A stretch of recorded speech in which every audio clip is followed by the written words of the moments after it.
পটুয়াখালীতে ধর্মীয় ভাবগাম্ভীর্য ও উৎসবমুখর পরিবেশে উদযাপিত হয়েছে খ্রিস্টান ধর্মাবলম্বীদের অন্যতম ধর্মীয় উৎসব বড়দিন।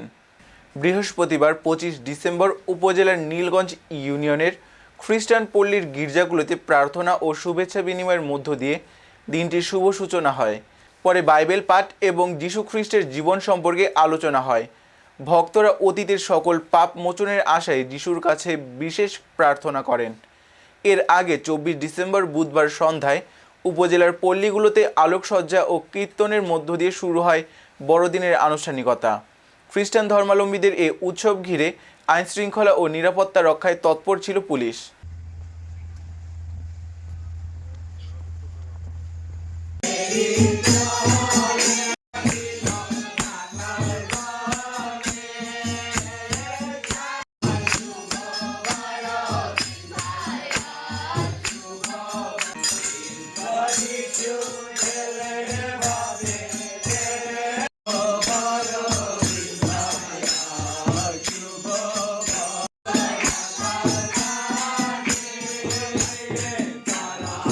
সেখানে কি হচ্ছে?